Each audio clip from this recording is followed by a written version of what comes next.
I'm Holly. And I'm Bridget. And this is Girls Next Level.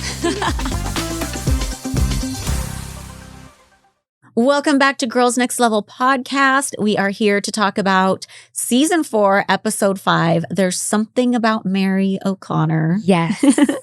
So this episode first aired January 6th, 2008. It's crazy to see 2008 in the notes because that was our last year. I'm like, whoa, we're getting close to the end. The top song was Low by Flo Rida. And the top movie, again, was National Treasure, Book of Secrets. And another top movie was called One Missed Call, which I don't think I've seen, but the description sounds cool. The description is several people start receiving voicemails from their future selves, messages which include the date, time, and some of the details of their deaths. Oh, that sounds fucking scary. And I'm surprised you haven't seen that. That sounds like something right up your alley. I don't even feel like I've ever even heard of that movie. Yeah, because it was one of like the top movies back then, I guess. Interesting. Maybe we need to look that up. So this episode is an interesting mashup. The first half is us going to the 2007 golf scramble. So it was actually shot in season 3 and just not used until season 4. And then the second half is us going over to Mary O'Connor's house to play cards. And the episode kind of focuses on Mary. Yes. So it's an interesting mashup. And I wonder how they decided to like make this an episode even, or, you know, what they were thinking, or were they just so excited about using golf scramble but had nowhere to put it? And what do we pair this with? And I feel like it's that. Like they really wanted to use golf scramble, but it didn't really pair with anything else. And then they had the Mary O'Connor episode, but it doesn't really constitute as a full episode necessarily. Although I think we could have, but it doesn't really pan out that way. And so they're combining two things that have the right amount of time to them. Yeah. That's my guess, because they don't really go together at all. Yeah, you're right. Except for how all of us kind of go in and talk to Mary about different things about the golf scramble. So it kind of shows how integral she is in part of our lives, you know, like just being a big part of that. Yeah. And they do a good job filming a scene that kind of bridges the gap where they have Hef in and they act like it's during the golf scramble and Mary's asking permission for us to come to her house, which I can't imagine those two things really happened on the same. There's no way. Well, probably not. Yeah. No, because we would have all the cameras at the golf course with us. There wouldn't be any sitting at the mansion. Yeah. That one was all hands on deck at the golf course play. Yeah. The two things were probably shot like 5 months apart. Well, that makes sense why I get so confused at which golf scramble this is, because like I wore the skirt for, I think, the next golf scramble. Yeah, I remember that outfit specifically. It was a black polo top and it was that really cute skirt. And I remember I loved that skirt and I would wear it just on an ordinary day. But I think that we wore this the next time around. I think so too, for 2008. Yeah. And we don't know if that was filmed or not. We're still, it would be somewhere in season 5. So that I might wear the rainy year. Yeah, it was rainy. It was blustery. But yeah, so I might wear this twice. Yeah. That's a good skirt. So the cold open is all about Monopoly. We've talked about game night before, how we used to play Monopoly in your room every Tuesday night. And then it kind of evolved into playing dominoes downstairs every Tuesday night instead. But then we decided to break out the old Monopoly board again. And I'm glad they have this footage because I think it's just a really cute documentation of all the little details and stuff. Because I forgot, because they're setting up the board and everything, and I totally forgot that one of Hef's rules was we don't play with the ones. Oh, yeah. The single dollar bills. You know, we're not in that peasant world. Well, Lori makes a comment to me about that, like, oh, excuse me, I didn't know. But it wasn't my rules. I was helping them set up for Hef's rules. Yeah, totally. But it did make things kind of easier. You just rounded everything. So it does make it, I get why you don't need the ones really, but yeah, it does sound kind of elitist. But one of the fun things, and I don't know how much, I think we've mentioned this before, but I don't know how much we talked about this before, but do you remember all of our fun little things that we had for all the things like Kentucky Wanna Fucky? Not only do I remember that, but I repeat it in my head still. Like if somebody says Tennessee. Tennessee. Always. Any of them. Me too. I can't. All of them. And it takes me right back to play Monopoly you can't say Kentucky, you can't say Tennessee. And I know I've said this before too, and it might have been on the Patreon or whatever, but if there's one thing that I could have bought in the auction, I would have wanted the full set, Monopoly set, the table, the money, the figurines. Well, I truly believe that somebody who was involved should own that. Like, I think it's disgusting that went to auction and some random has it. And I think the set was even broken apart because I think I've seen like auction lots of like just the paper money. Yes. And then just the board. And yes. And it's wild to me that nobody wanted those. Like, I think either you should have it or his kids should have it or somebody. It was such a personal thing that he loved so much and that we all got enjoyment out of. Well, I don't think anybody was given the option of, oh, if you want something, let me know. I don't think that like when definitely wasn't given to me. And I don't think it was given to the kids. Yeah, like when we talked to Marston, he said, oh, you could go pick something out. And he had some random toy from the game house. And I'm like, I feel like you weren't really given the full options that you should have been given. Right. Yeah. I don't like the way it was done. Mm-hmm. And earlier on, like during the Mean Girls era for Christmas, I had figures made for him that at the time were for me, you, and Crystal Camden. Like I had the Black Bunny costume, you had the pink, and Crystal had blue, but then Kendra used crystals as we moved on.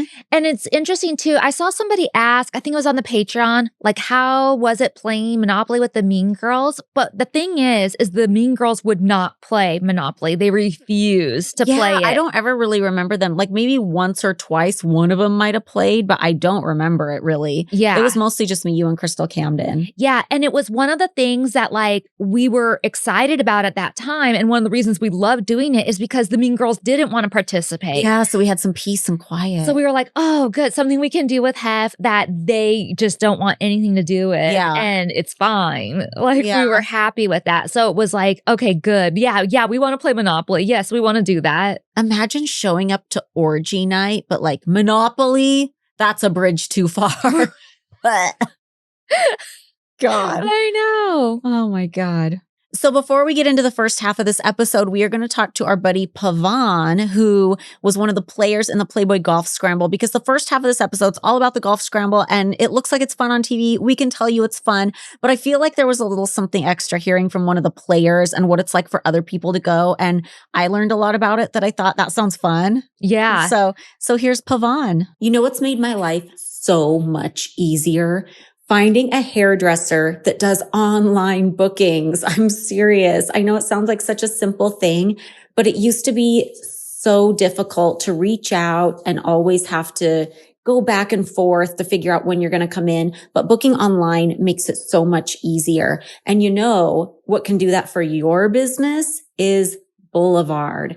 Boulevard is the #1 client experience platform built specifically for appointment-based self-care businesses.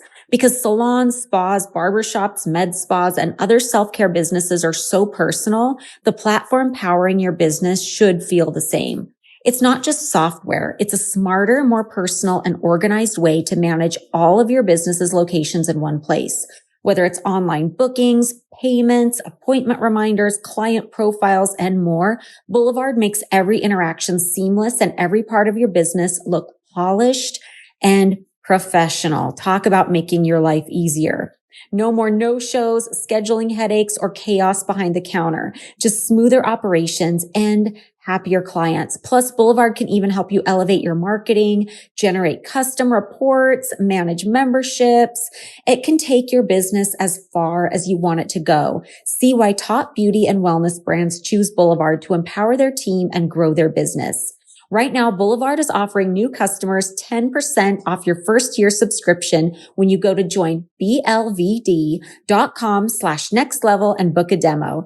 That's JOINBLVD.com/nextlevel. Book a demo and get 10% off your first year subscription. Join blvd.com/nextlevel.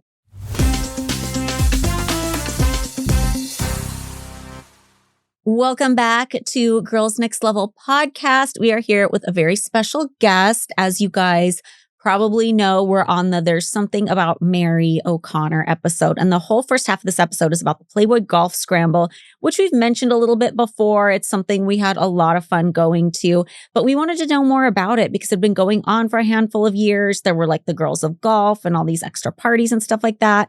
So we have PAVAN here with us. How are you? Yes, because when I think of Golf Scramble, you're one of the first people I think of. And that's why I immediately reached out to you because, first of all, I met you through Crystal Camden. Correct. How did you and Crystal meet? I went to a random party at the mansion. I don't remember one of the like big ones. Like I don't even remember what year. It was like 2003, I think, or 4, because I just graduated college.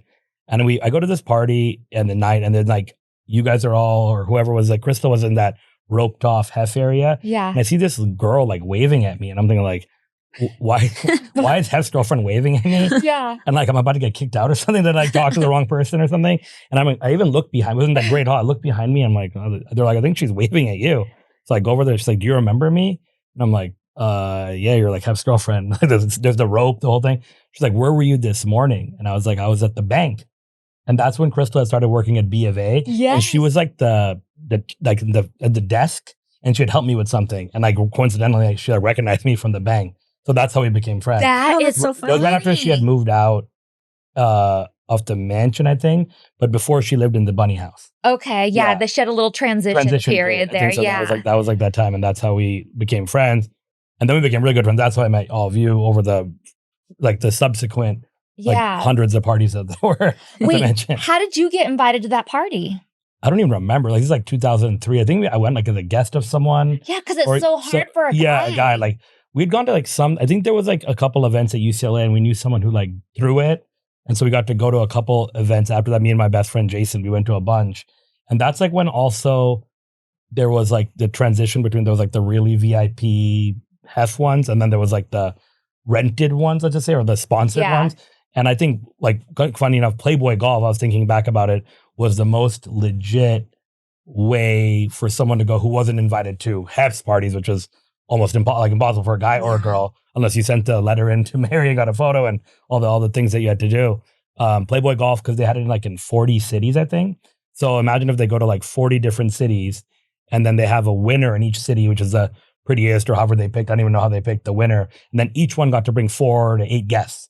So that's how they had like 200 girls come from different cities.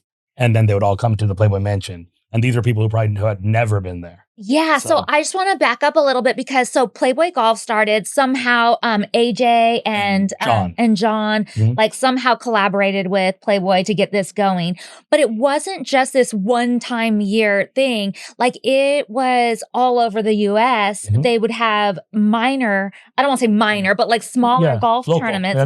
Local. That's a better word. Local golf tournaments, and those winners or those players or whatever could buy in to go to the Playboy Mansion one at the end, right? Or did you have to win your way in? I think you could win. I think like they had a local tournament. Maybe there was one winner or whatever, one group. Maybe they got to go. And then I think other people could then buy straight to the finals. Okay. I think they even at some point about big enough that they even had a semifinals in Vegas just to add more Playboy. I think that's when Palms was big and Playboy and everything. Yeah. So they had like the local ones where girls would win and guys would win, which would be that you had to go to the mansion. Then there'd be semifinals and then finals. And then basically people could also buy to go straight to the finals, which was always in LA, which was like the 4-day extravaganza, which was like, I was thinking about like even a Hef party or a whatever party, that was one night. It's like a blur, like 8 p.m. to 4 a.m. or whatever, 9 p.m. to 4 a.m., whatever it was, whatever hour it ended. But Playboy Golf was like 4 days. So you could like kind of like get set. You met all the people. You almost like made friends with people, different people. And you stayed in the hotel. Well, I don't know if we did because we lived in LA, but everyone else stayed in the Roosevelt or the Mondrian. No, the Roosevelt or the one in Century City, the Fairmont. Oh, yeah. The Fairmont. And they would have everyone go there, and it kind of became like the camaraderie. Like night 1, there was a party in the hotel. Night 2 or day 2 was the party at the mansion. That was one of the best because I think that was the only party that normal people could go to because it was a day event. So you got there at like noon and you were there till like 6 p.m. and the grotto and the everything. So that was really cool. Like get to like hang out in the daytime. And then I think that night you go back, the next day was the golf the whole day, where all the playmates and all came to the course, and the girls that won got to be on all the different holes. So that was a whole party with the athletes and movie stars, and everyone came to that. And then the last day was the actual lingerie party. So like you got like another Playboy Mansion party on the Saturday, a night one. So that was pretty cool because like you made friends with people on like first day. It's like then you're hanging out with them, and by the third day everyone's friends, and by the fourth day everyone's like having a blast. That makes sense because I do remember there was a daytime party and I do remember there was the nighttime party, but I didn't remember how it all went about. Yeah. So that makes perfect sense. And how fun, like after you've been hanging out with these people for like 3 days to like have this big party at the mansion then because you all know each other now and everybody's friends and that must be so fun. So fun. It sounds like cheerleading camp or something. Yeah, You stay in this hotel for like 4 days. The whole and do hotel all the took over. activities. Like the whole Roosevelt was taken over, and like everywhere you'd look, you'd see, and everyone had the badge on, and it was like almost like a badge of honor because it had like the Playboy. I think I have something like it's like the laminate they'd give you, and it'd say Playboy Golf. So you knew everyone that was part of it. Yeah. And then you kind of would like meet, and I guess, and it was like, I mean, you had people from Canada, all over America. I think one time I was even in Toronto for an Indian wedding, and it was the same weekend as Toronto Playboy Golf. Oh my god! So I ended up going to the Toronto Playboy just because I made the connection to the mansion, and the guy was like, "Oh, you're here." And like I was saying, the crazy part was, I think Instagram started in 2010. Most of Playboy Golf was before 2010, so no one was like posting or tagging or trying to. You couldn't even get the person's information other than a phone number or their email or maybe Facebook, whether boy, girl, whoever you're trying to meet. Yeah, there's no like instant way to connect. So I feel like the meeting was more organic. Not everyone was, no one was on their phone. There's nothing to do on your phone. You couldn't stream, you couldn't post, you couldn't tag. I mean, you could get a write-up phone number down or put in your phone, basically. And then like, even then I was like, even the pictures I found, I mean, the camera phones in 2007 were not high quality and grainy. So you had to bring like what's become trendy now again, a digital camera. Yeah. And now I see all these like influencer friends of mine carrying digital cameras, like the old days, and it's like the highest quality. Or disposable. Or disposable you could bring. Yeah. But like the digital camera, you could get like nice, high quality photos. And that's all you do. Then you just be interacting. Yeah. And that was also like a cool part about Playboy Golf, that it was like before that Instagram era or whatever, all these other eras that are now that's much easier to meet, that everyone was like actually just talking and hanging out. Like a lot of these like super exclusive events, they take your phone away. Yeah. Like this place, that was like that. It was like taken away because there was nothing to do with it. Right. You couldn't meet other people. And I think that a lot of people also from all over the world, if you're like a normal person from wherever in the golf scramble or a pretty girl coming to the Playboy Mansion, you get to meet like the creme de la creme, because they would get like movies like Jamie Foxx and Leo, whoever they'd get, and all these athletes. Like I remember like different guys that used to play like Reggie Bush and Gronkowski. I remember years later going to a Super Bowl party, and he was like, we used to see him at jumping in the pool. Because he would come to every Playboy Golf. They would get a lot of NFL players because I think it was the off season when they normally had it. So there'd be all kinds of people from all walks of life, and everyone would meet at the mansion, whether it's like entrepreneurs from Toronto who, came down or girls or whoever it might be. So one of the things I wanted to say too is just to reiterate each of these smaller local tournaments, they would also be looking for girls to come and work them. And so I don't know how that worked. Was it a contest? I think it was a contest. So I think they would put out like after X amount of years, people knew Playboy Golf. So they had like the reach through Facebook and all the different people that they had involved. But they had AJ and John had a local head for each city. And that person would be responsible for throwing the party in that city. Okay. So they'd put out the notice that, hey, we're having the Playboy Golf. Playboy, and I think like they were the only company that had Playboy's name. So Playboy would also advertise, they put it in the magazine. So people knew what Playboy Golf was. Okay. Not even think everyone probably knew that you could even pay to buy in or got to go. Just thought it was like a Playboy event because they got the name. Yeah. Different than like Karma or other ones that you got good parties too. Yeah. But they had their own name. So I think that individual person was in charge of putting out like a casting call. Then they would have these girls come. They'd pick, I don't know, however many, 20 or 40 to come to the local event. And then they'd have each local event would have a golf tournament and a party. Okay. And then I guess the people would either vote or maybe the person in charge would pick a few that were the most like charismatic or figure would be the best to like bring to LA. Yeah. And I think they would get an all expense trip to LA. Wow. Like I remember the girl would get to come, like the winner, then her friends would have to like pay on their own. Okay. But they would maybe all come stay together and they'd give them a room at the Roosevelt or wherever it was. Because I have a friend who said that she got picked or she auditioned to do the Philadelphia Playboy Golf Scramble. And she was telling me there was a woman in charge of that picked those girls. And then she was one of the girls picked to go to the mansion too, with like 4 or 5 other girls from like the Philadelphia area. So then imagine that times 40 from all the different things. And I want to say when I do my interview about the golf scramble, I say, and I could be wrong on this, I have to double check, but I think I say there are over 300 girls of golf here today. I wouldn't be surprised. It seems like a lot. You mean that ever came to the party? No, for that golf scramble. So I'm talking about the 2007. Oh, that were at that party? Mm-hmm, that were at the golf scramble. Oh. And probably the party later too. Oh, like in LA? Mm-hmm. Oh, yeah, easily. Because like they would probably have like, 40 cities and then like 1 to 8 girls per city. And then they'd have an LA group of girls who probably lived in LA would go to the mansion, that they had a separate group that local could come. Yeah. So easily like 300. Like some of the pictures I have, like you could see like there's like a ton of people all on the golf course. Then they would have like 20, 30 playmates working it too. Yeah. Yeah. Like I remember like that's like they'd have like the most working. Yeah. On the golf course at the mansion. Yes. And then like I think like all those girls that came, Girls Next Door was on then, right? Yeah. So they like idolized like you two and, to come there. And I remember like, it'd be like your area. I mean, I knew at that point, so you'd come over and say hi, but it was like roped off with the guards and all that. And like the whole thing for them was like, when's Hef going to come out? When are you guys going to come out? That's all they cared about. Like just like staring at that one area. Yeah. So I think like that, like all these people came from all over. And that was like the highlight of their trip, like the mansion part and then seeing the people they saw on TV. Right. Like, because that was like the only time that they interact with it because they're not even like from LA. Yeah. They probably didn't even go to any other Playboy parties, but they'd probably meet a lot of people. So that would help them make good connections. I think a lot of people made a lot of like connections like through those events. For but sure. Easily 300, probably times 10 years. One of my friends, actually, I called her before this. Like, I met her, I think, I was like, what year did we meet? It was 2008, but at another party. It was like the American Great Cook, some party I never even remember going to. But we had met at that party. She said it was 2008. And then we became friends. And she ended up moving to LA. And now she has 2 kids in LA. But like, that was like the beginning of her LA adventure. Like coming to one party, then coming to Playboy Golf, then moving to LA. So it's kind of like people like literally like changed their lives. Yeah. Like I'm sure there's a lot of people who would change their lives because like you said, now you can like just message someone on Instagram. You have a lot of followers, you can become friends. Back then, if you're some model from here and you want to meet a model from there, meet in person. Yeah. And I think a lot of guys also, like I'm still friends with people that I met at those events. Because I think you got to hang out with them more. Right. 4 days. It was like a one of a kind situation, especially if you did like all the local stuff and then you went to like the regional and then you came to the finals. Oh, it's like around the whole year. Yeah. And then almost like you at one party here, then a few months later, another one, then you come to the mansion and then people wanted to do it again the next year. Yeah. They were like doing it every single they're like, year. I'm buying in for next year. They would. And then I remember they did a lot of connections we made with all like the charitable organizations. They had a lot of like charity like auctions and stuff there. Oh, they did. And like tons of memorabilia and stuff.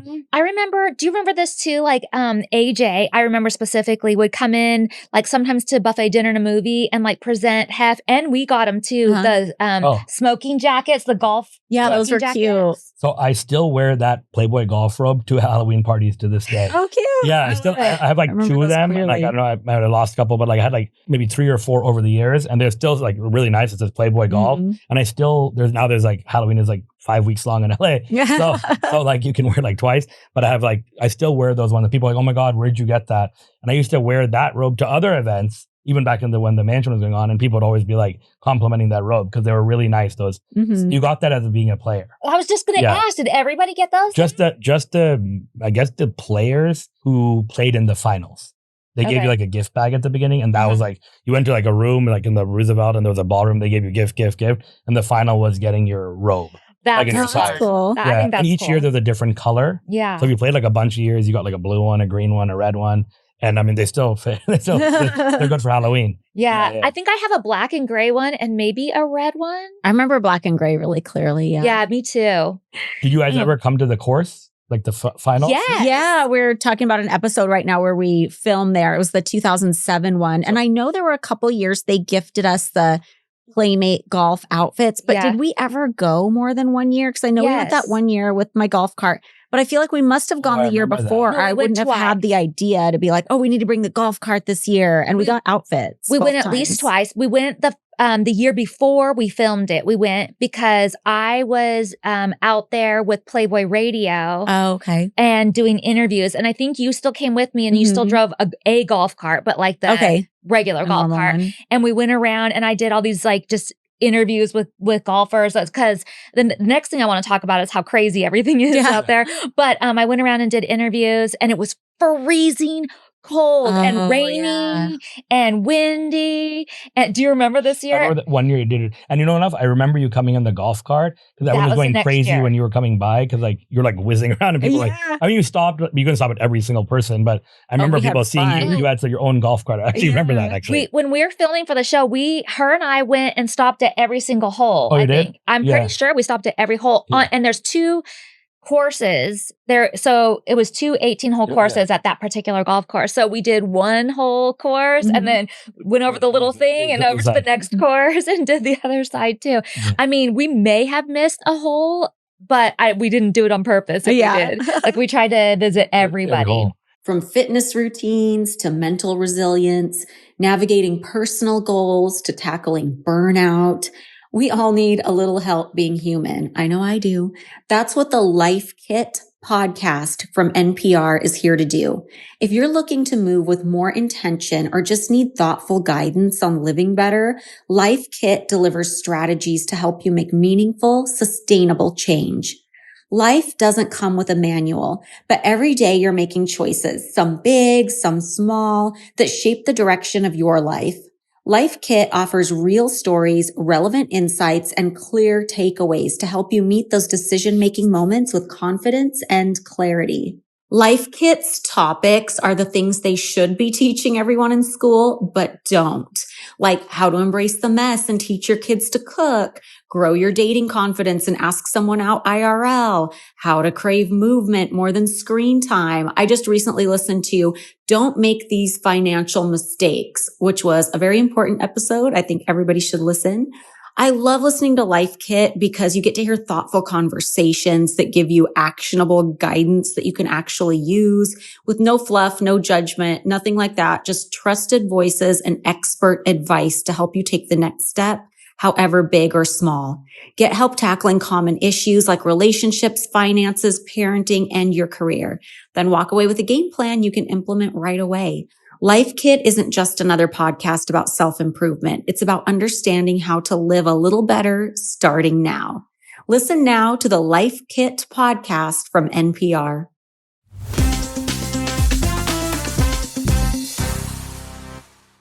But okay, so let's talk a little bit about how it's set up. So when we got there, there's like a big kind of breakfast welcoming type party thing going on too. On the golf course day? Mm-hmm. On the day we're actually playing? Yeah. So at this point, people have already been partying for 3 days.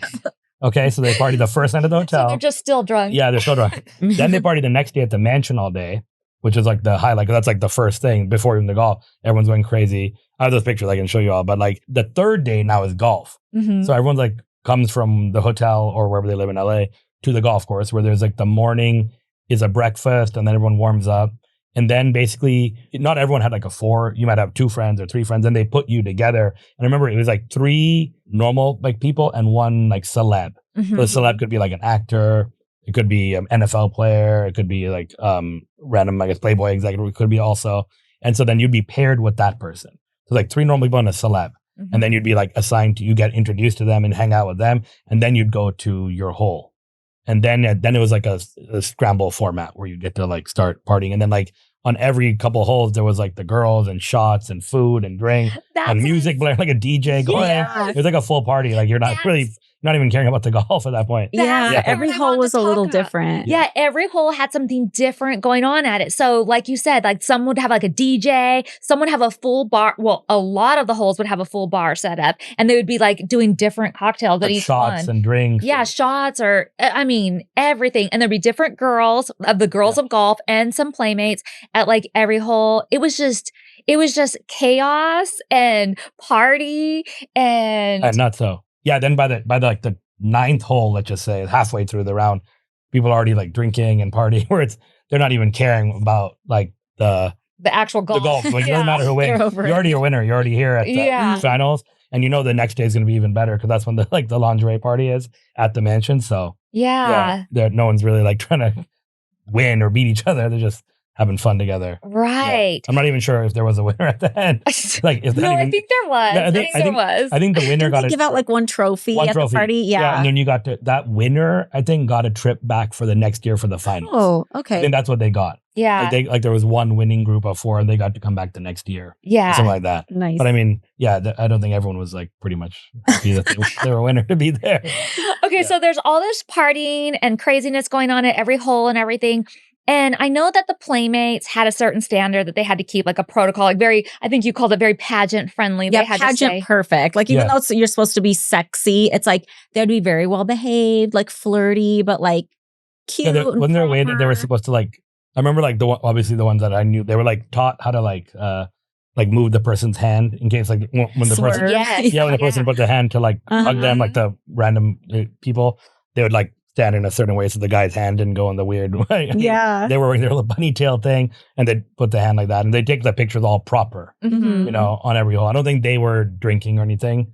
Probably not openly. No, probably not, because Pat Lacey probably was cruising around the golf cart checking on probably everybody. Like, maybe probably privately, but not like, probably not publicly. Yeah. But I don't think that they were like obviously not partying. They were like, as you said, like pageant proper, like in their perfect, like, you know, outfits. And they were like maybe in a group together, like 4 here, 4 there, 2 there, maybe like specifically stationed on the first hole, 9th hole, 18th hole, like the main holes where people are like all looking and videoing.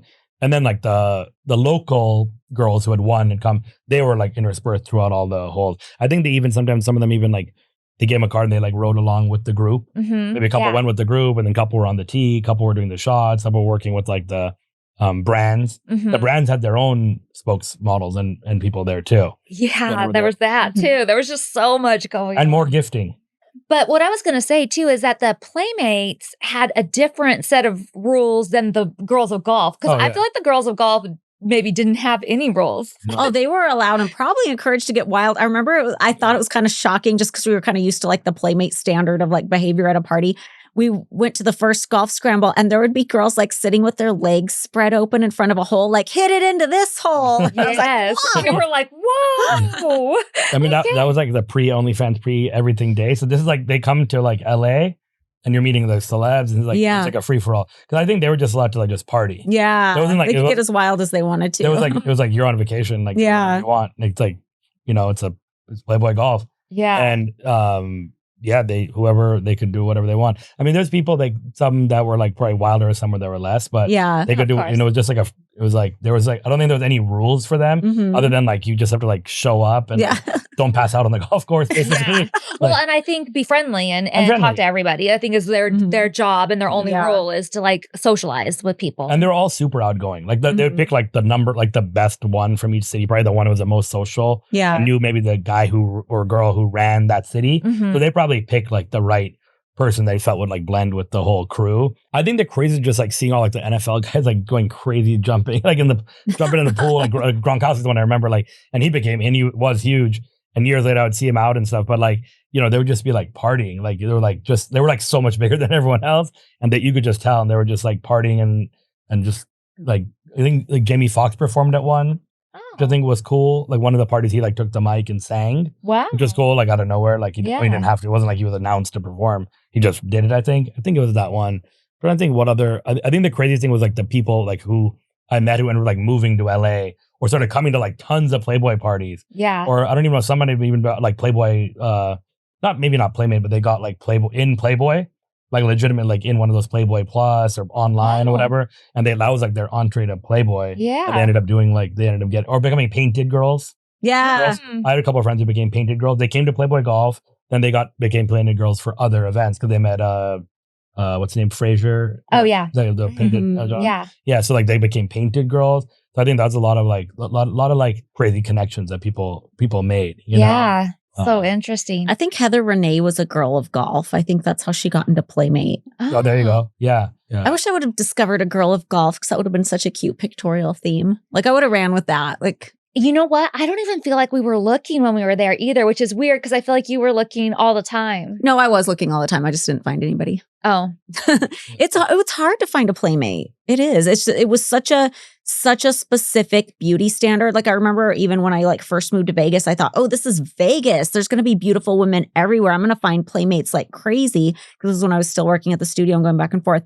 I saw one. She worked at Privé and Planet Hollywood and she was not interested. It was just such a crazy. And some of y'all might look back and be like, I don't think that's my favorite type of girl. Maybe, but it was such a narrow beauty standard. Like you had to have a specific type of face and a specific type of body, and the nipples couldn't be too big. That was a whole other hurdle when you saw somebody with their top off. It was like, it was harder to find a playmate than it was any kind of bikini model because then the nipples factor in. That's so interesting that you say that because, sorry, tangent, but remember when I was telling you about my beaches show and that guy was like, should I pee on her? Yeah. I was talking to Nick about that and he's like, the one thing I remember that guy saying was that her nipples are too small. About you? And I was like, wait, peeing on me, discussing my nipples? Like, and okay, first of all, was he pulling out your old issue or watching you change? No, well, here's the thing. I thought I was in a bikini in that one, and Nick said that the show asked me to snorkel topless for a little bit. See, that annoys me. And I know we're off on a whole other tangent. I know, but it sorry. just annoys me how you're doing a TV show for Travel Channel that would have never been expected of anybody, but because you came from Playboy and Kevin was still in that mindset, it's like, let's milk all this nudity that nobody else would be asked to do. That's so annoying to me. And also, I feel like your nipples are very average size. So like, what was he looking for? A silver dollar pancake? I don't know. But then I do remember too, I was on a beach in Spain that was supposedly known to be topless, but nobody was topless there. And they were like, okay, take your top off and just walk up and down like you do this all the time. I know. And I felt like everyone was staring at me. I'm like, this is so weird. Yeah. That's so funny. Nipple talk. I think actually I do remember people hooking up in the grotto, I'm sure, at the Playboy on the last party. Oh, getting not on the first, maybe not on the first, the day one, but like the last day. When they have nothing else to lose. Yeah, they're like, this is our last day. We're not going to get kicked out. Yeah, exactly. Yeah. They're like, they don't care at that point. I know some of you guys already know this, but I just did a road trip to Colorado with Nick and his brother.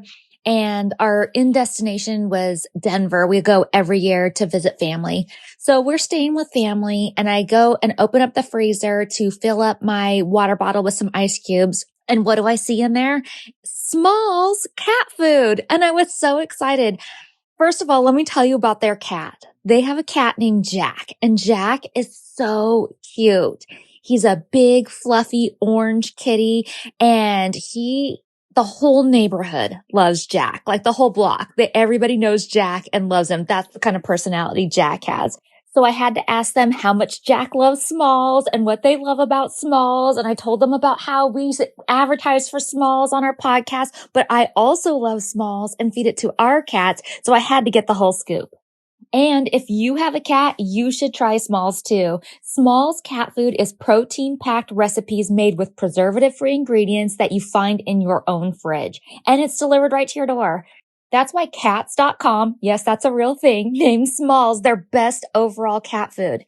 So Smalls was started back in 2017 by a couple of guys home cooking cat food in small batches for their friends, which is funny because that's what I used to do for Wednesday too, like make homemade dog food in small batches. They started serving millions of meals to cats across the US. I love using Smalls because I like fresh, healthy ingredients for my cats, just like I used to like for my dog. And this is so convenient. I don't have to make it every week like I used to have to do. It's just easy. And the fact that it's shipped right to my door, I don't even have to go shopping for it. And if your cat loves kibble like mine do, Smalls makes the perfect topper so you can transition them to a fresh diet. And when you switch to Smalls, you can experience fewer hairballs, more balanced energy, a healthier weight, a softer and shinier fur coat, and a less stinky litter box, which we know how important that is. The team at Smalls is so confident your cat will love their product that you can try it risk-free. That means they will refund you if your cat won't eat their food. I mean, my cats love it. Terry, Dennis, Daryl, and Darla, and so does Jack. For a limited time only, because you're a Girls Next Level listener, you can get 60% off your first Smalls order plus free shipping when you head to smalls.com/nextlevel. That's 60% off when you head to smalls.com/nextlevel plus free shipping. Again, that's smalls.com/nextlevel. Trust me, Jack has great taste.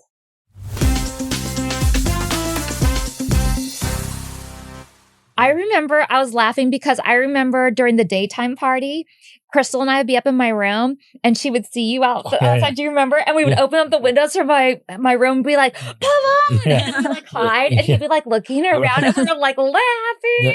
That's so funny. Because I don't even know, like, I think you could call or text. I think texting was available. I think texting was a thing that was like not that long ago. I think I would call her from the landline or whatever. Yes. And then she'd come down. I remember that one time, like so we went, every girl staring at you two. I think you were like more like really sequestered. You walked around a little bit, like you were like, I'm not dealing with these lunatics. But the girls are too crazy. But like you would like creep out a little bit with Crystal to walk. And I remember the one time, like the robe, then like I went over there and then everyone's like, you know him? And so then they came and like literally everyone's trying to get a photo and Bridget's like, this is who to know, this is who to know. And everyone's like, like they're like, oh, hi, I'd like to meet you. Like, meet PAVAN. Yeah, because she would like walk around a little bit and then literally she couldn't walk because it'd be like every 1 second, another random girl at golf. Obviously they watch the show, they're fans, whatever. Yeah. And they're all nice and she was nice to all of them. She'd take a picture.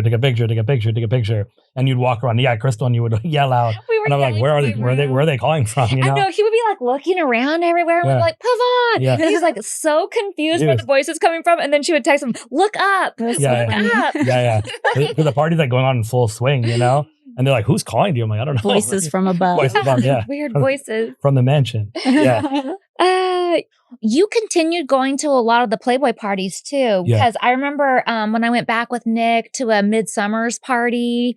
Way later, yeah. Way later. You had and they were selling tickets at this point, and there were like booths that were like roped off with like bottle service, like a club and stuff. Like it was totally different than before. Yeah. And when you came like after the year, then it was even more bombarded because at that point it was like social media mania. Yeah. Like 2014, 15, 16.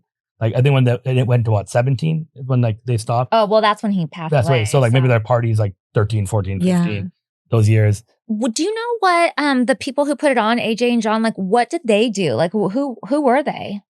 I think they just like made a licensing deal with Playboy. Yeah. They put together this idea to do like they probably started with like certain cities and then a party at the mansion, got more and more cities.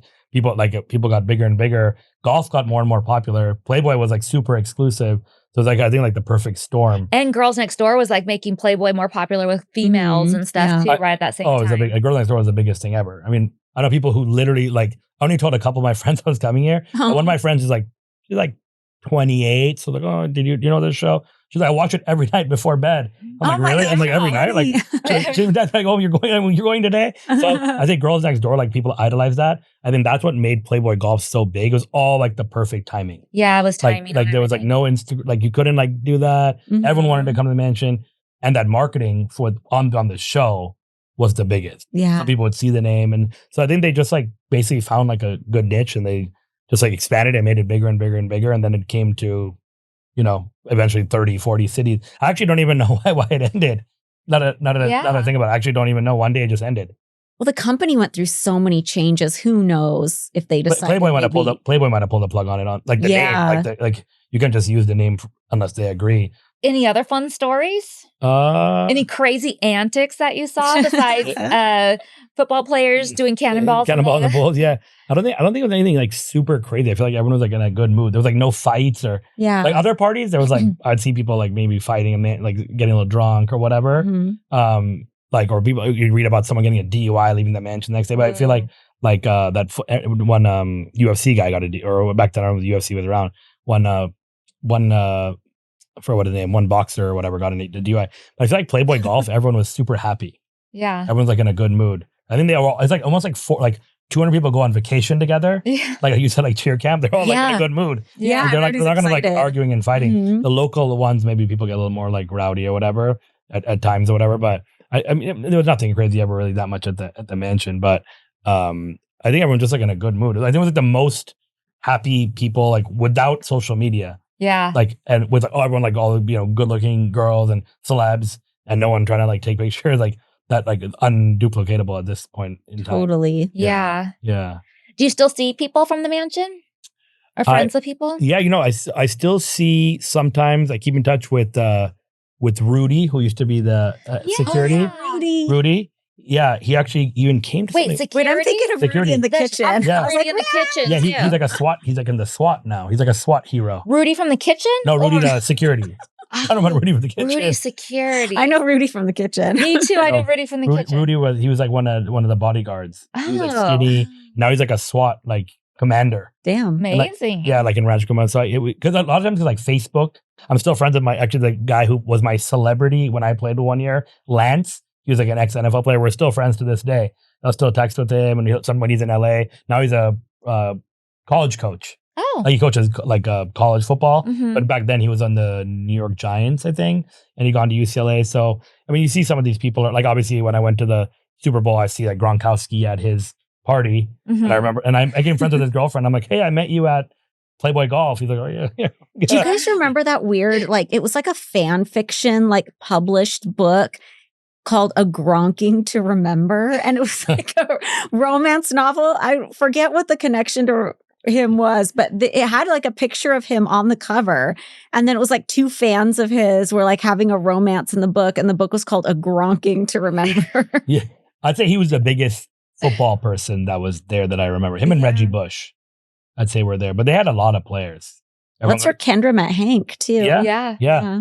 She met him at the golf tournament. I remember that actually at that party. I remember like people were talking about that she had met him there. And he was a football player too. Mm-hmm. Yeah. I'm sure a lot of people met over the years. I don't know anyone who got like married or anything out of there, but my friend moved here. Yeah. I'm sure a lot of people started coming to LA a lot and getting into other Playboy type events. Mhm. But it was like the Playboy golf was like the stepping stone for a lot of people from Yeah. outside of because they had such a large reach, like around the country or in Canada too. So Makes sense. So fun. maybe I'll start it again. We'll start a new Playboy Yes. golf. Yeah. Well, thank you for coming and telling us. I love Yeah. getting that perspective of like what the event meant to people because we felt the fun of it Yeah. and we can kind of tell people that, but it's good to hear the perspective from the other side of it too. Yeah, it was definitely one of the best like few events like, from then, that I went to. Like, that was like every year. You look forward to it. Yeah. Yeah. Yes. So. Thank you so Boom. much. Yeah. Thanks. Thanks. So let's get back into the episode. So we are back to tell you about our little experience going to the golf scramble this year. And I'm glad we got to talk to PAVAN because the first half of this episode, I watched it and I was like, I don't know if I'm going to love commenting on this because it's so Kendra heavy. Mm-hmm. And it's not like she's doing anything wrong in this episode, but it was kind of a hard watch for me because the way everything's played off, it's very pick me. And not to put all the blame on her because it's a hard watch when I whip out the R word. But it's just, I don't love the first half of this episode. And I'm like, what am I even going to comment on? Yeah. Well, and a lot of it's the same stuff that we've commented on before. So now we feel like we're just ragging on it, even though like it's happening again kind of thing. So how much do we want to talk about it? Well, I can talk about too. In the interview, I say that the Playboy Golf Scramble is an annual golf tournament that there are over 300 girls that come and they are called the Girls of Golf. And we always would get the outfits because they did these cute outfits for the playmates and we would always get one for ourselves. Yeah, 1 year we saw the outfits and thought they were so cute. And we're like, oh, we want these outfits too.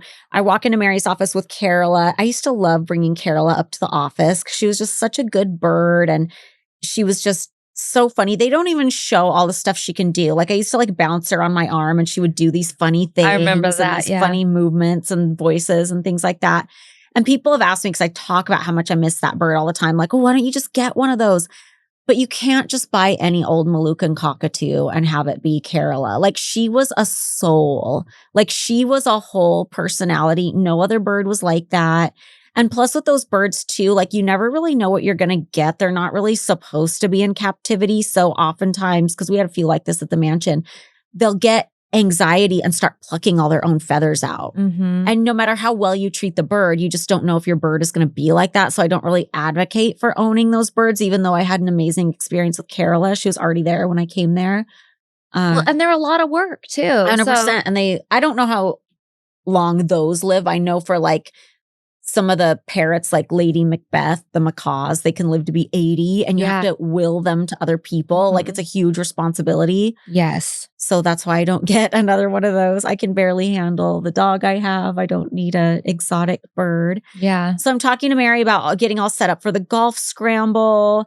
And we're wanting to get the outfits. And you want to get Donna Tavoso on the phone. She worked for Playmate Promotions. And so she was the one that was going to help coordinate getting the golf cart there and getting us the outfits so we could all Yeah. wear them. And even though Kendra didn't want to wear it, we would always get her one too. Yeah, because we just don't want her to feel left out.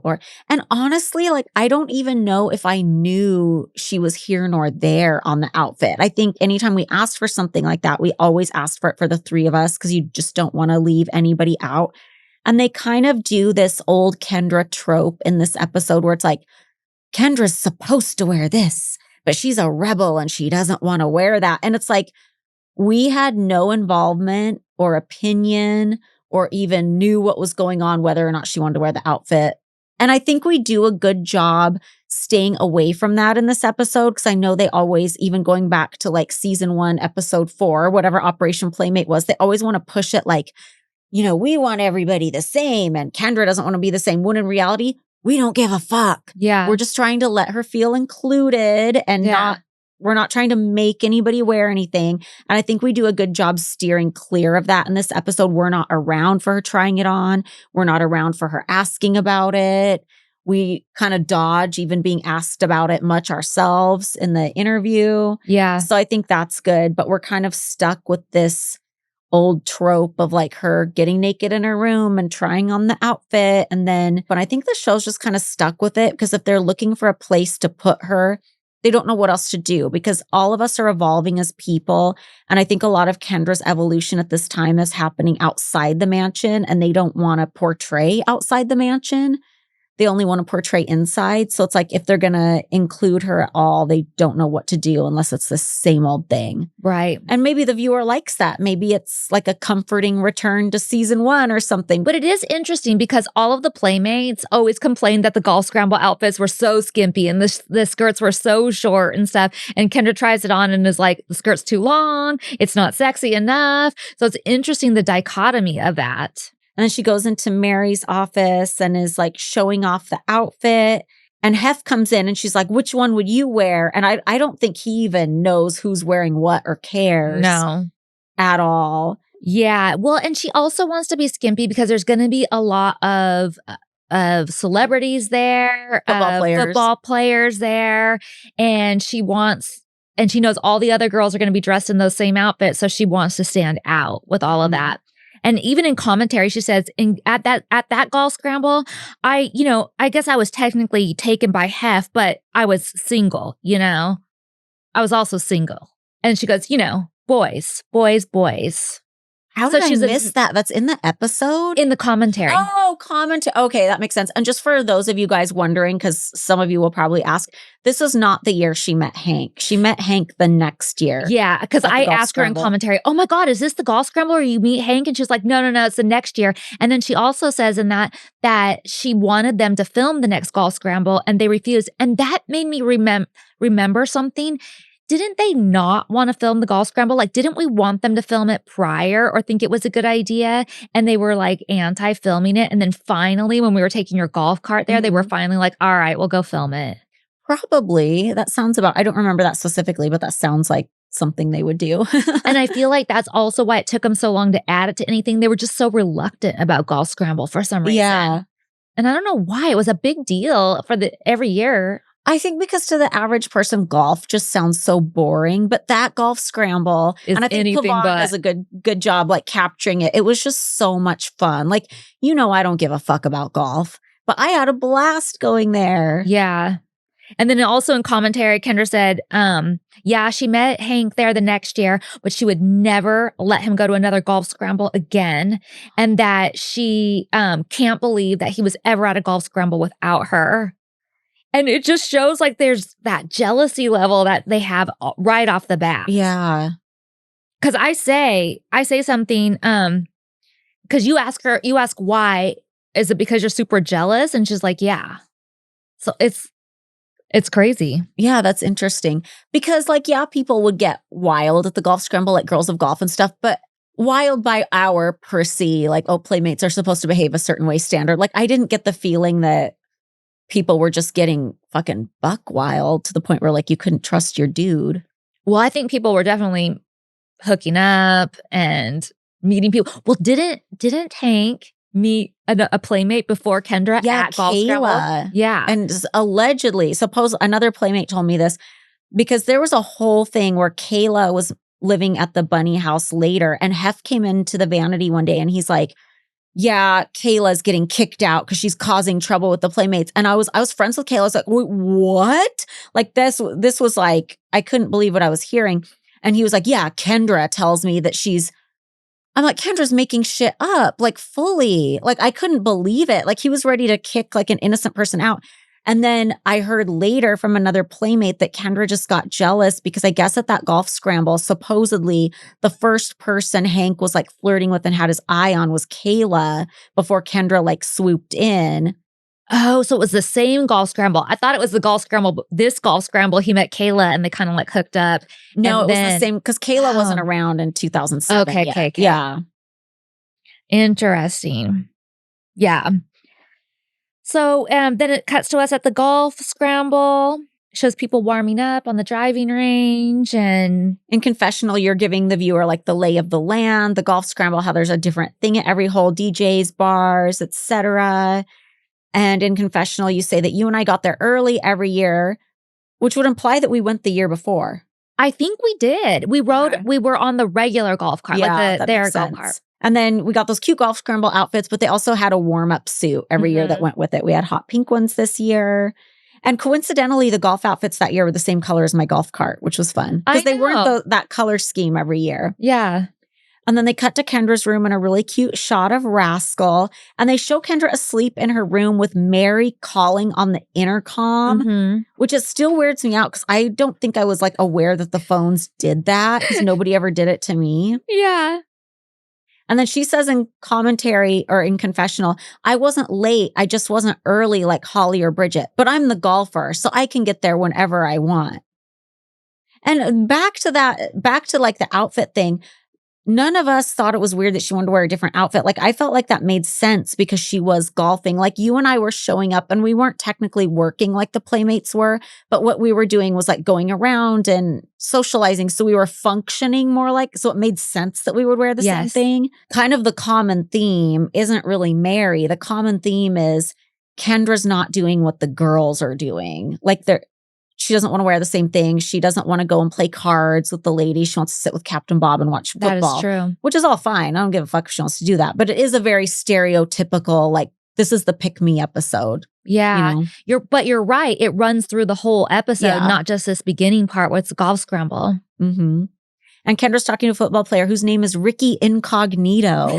That's such a cool last name. And then it cuts to us and the Playmates posing for this group photo on the grass, and almost everyone is blonde. We're all in the same outfit. It looks like a weird Mormon cult or something. Yeah, I noticed that too. And like we said before, there weren't just Playmates working this. There were the girls of golf. And Juliana comes with Kendra. Yeah. And then it cuts to a scene of Mary and Hef in Mary's office where they're talking about us going to the golf scramble, and Mary's asking if we can come over and play cards. And like I said before, there's no way this scene was filmed in real time because I swear these two things had to have been shot like 5 months apart. And did you feel like I felt like it was a little bit cringy, Mary asking permission from Hef if we can come to her house? I get that it's a setup scene, and so they're just trying to set up that we're coming over, but I just feel like the way that she had to ask permission didn't set right with me. Like, I feel like she was like, I feel like she should have just been like, oh, I invited the girls to the house on, blah, blah, blah. You're always welcome to come too, or something like that. Like, just a different way and not more been like, casual. Can I please have your permission to invite the girls to my house? Like, it seems so formal and like so walking on eggshells. Like, if I say this the wrong way, he might get pissed at me or like feel like I'm stealing his girls or something like that. And I don't like it. I don't like it. Yeah. Maybe they were having her do it. I mean, maybe that's how she felt like she had to ask behind closed doors. I don't know. Maybe the show had her do that just to like establish like, well, this is her workplace, so maybe she needs to ask. But I get what you mean because it feels very much like we're property and we're not adults that can make our own decisions. Yeah, I just didn't like it at all. Yeah, I don't like it. Yeah, and then then Kendra says she was doing so good at golf that she decided to treat herself to a drink or 2 or 3 or 5. But that's just how that day is. Like, that might sound excessive, but it's literally all day long. And it's all the different holes have different cocktails or food or whatever at them. So it's just sort of how that day is.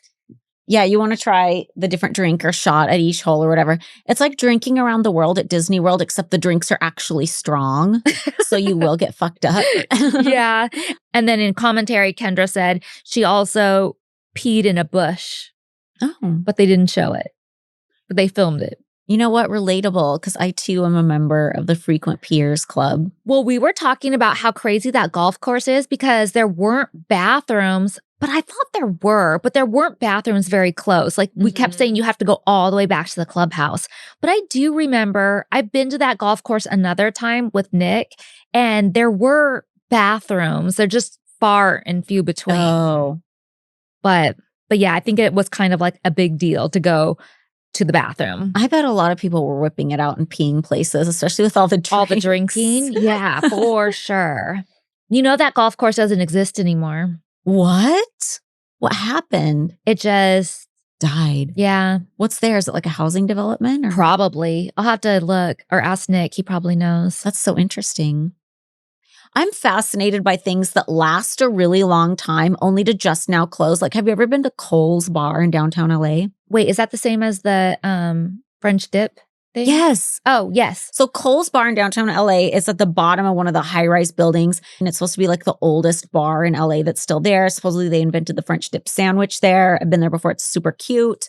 But I saw online that it's now closing. Aww. And I'm like, how does something make it over 100 years?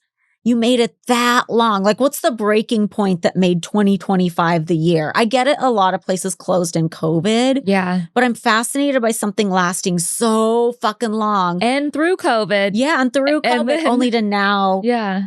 I wonder what that's all about. Yeah.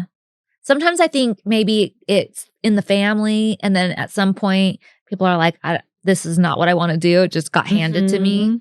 I try to hit a ball and get very frustrated. And like my spatial abilities just are not it. So. Yeah. It's hard. I remember trying to hit the ball and just like missing too. And then I did take a lesson and then I was hitting it. Like I only had one lesson and I probably couldn't do it again now. But I do feel like just with like a little bit of lesson, you can. I guess the key is you don't take your eye off the ball. Like you feel like you want to like look where you're going to go or look at your whatever, but you just have to stare at that ball. It's kind of the key. And then the ball goes past the Roach Coach, which was a little golf cart with like, I love the food and beverage golf carts. Yeah. Kendra is getting like super frustrated and she's starting to get like that whiny tone and she's like getting violent with the club. What can I think of this? Oh my God, brain fog. So she's getting like violent with the golf club. She almost hits that guy in the face. She just didn't go, whoa, and like back off a little bit. Honestly, you know what? I didn't see it because I honestly zone out during I'm like, I don't want to talk about this scene. Oh, which means I'm not doing my service as a podcaster, but it's hard for me. The action scenes. It's hard for me, the Kendra heavy scenes. Yeah. Because I know people are going to be mad no matter what I say. Right. And then they're like, you better stop or the groundskeeper are going to come out here and like boot you off the course for doing stuff like that. And then she like writes her name in the sand trap. And I like the writing the name in the sand trap. That was like cute and visual. But I wonder if they would have really kicked her out. Like I feel like everybody gets a pass for like being on the show. You know what I mean? And there's like no real consequences. And they might have gotten a pass too, just because Playboy kind of rented out that whole place. Yeah. So it's kind of like the normal rules, if other people were there, don't count. Yeah. So I don't know how much trouble she would have actually been in, but they were definitely telling her like, security's going to come over here and like ban you from this place. So we will be back next week to talk about our relationship with Mary and all the good stuff. Yeah. So if you'd like more content, check out our Patreon at patreon.com/girlsnextlevel. If you'd like to check out our merch, it's girlsnextlevel.shop. And we'll see you guys next week. Bye, guys. Bye.